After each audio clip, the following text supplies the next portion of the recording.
Hello बच्चों, स्वागत है आपका हमारे यूट्यूब चैनल गुरुकुल हिंदी साहित्य में। बच्चों, आज हम आप लोगों को मैथिली शरण गुप्त जी की, हमारे राष्ट्रकवि मैथिली शरण गुप्त जी के महाकाव्य साकेत से इस कैकेयी अनुताप नामक शीर्षक से इस पद्यांश को लेकर आए हैं। जो हमारे इस पद्यांश में हमारे कवि ने क्या कहा है? हमारे कवि ने इस पद्यांश में कैकेयी के चरित्र को उजागर किया है। कैकेयी के चरित्र को उदात्त बनाते हुए, उजागर करते हुए इन पंक्तियों में देखते हैं क्या कहा है कवि ने। यह सच है तो अब लौट चलो तुम घर को, यह सच है तो अब लौट चलो तुम घर को, चौंके सब सुनकर अटल कैकेयी स्वर को। प्रस्तुत पंक्तियाँ उस समय की है जब भरत जी पंचवटी पहुँच चुके हैं और राम जी से भाव विह्वल होकर मिल रहे हैं। उस समय राम जी उनसे कहते हैं कि तुम्हारी माता ने तुम्हें जन्म देकर भी नहीं समझा है।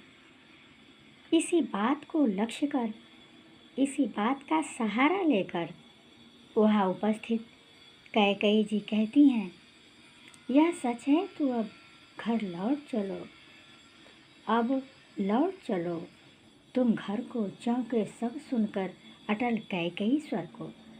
कैकेयी कहती हैं कि हे राम, यह सच है, यह सत्य है कि हमने जन्म देकर भी भरत को नहीं समझा है, तो अब घर लौट चलो भैया, अब घर लौट चलो। इतना सुनते ही वहाँ उपस्थित सभाजन चौंक कर कैकेयी की तरफ देखने लगते हैं। सबने रानी की ओर अचानक देखा, सबने रानी की ओर बड़े ही आश्चर्यचकित होकर देखा। वैधव्य तुषारावृता यथा विधुलेखा, बैठी थी अचल तथापि असंख्य तरंगा। सभा बीच बैठी कैकेयी उसी तरह लग रही थी जैसे कोहरे से छिपी हुई चांदनी हो। उनका शरीर विधवा वेश धारण किए, विधवा वेश में सफ़ेद वस्त्र धारण किए हुए वे मानो कोहरे से छिपी हुई चांदनी सी लग रही थीं। उनके मन में अटल और स्थित सभा बीच बैठी हुई उनके मन में असंख्य तरंगें उठ रही थीं। वह सिंह ही अब थी, हाहा गोमुखी गंगा, हाथ जनकर भी मैंने न भरत को जाना। वह सिंहिनी जो कभी सिंहिनी के समान गरज रही थी, वह अब गोमुखी गंगा के समान लग रही थी। जो कभी सिंहिनी के समान गरज रही थी, अब वही कैकेयी गोमुखी गंगा के समान पवित्र लग रही थीं। हाँ, जनकर भी मैंने न भरत को जाना, सब सुन लें तुमने स्वयं अभी वह यह माना। हाँ राम, हमने भरत को जन्म देकर भी नहीं समझा है।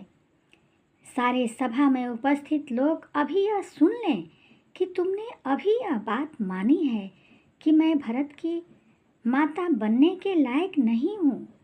मैंने भरत को जन्म देकर भी नहीं समझा है। यह सच है तो फिर लौट चलो घर भैया, अपराधिन मैं हूँ तात तुम्हारी मैया। यह सच है कि मैंने भरत को जन्म देकर भी नहीं समझा है, तो अब घर को लौट चलो भैया, अब घर लौट चलो भैया।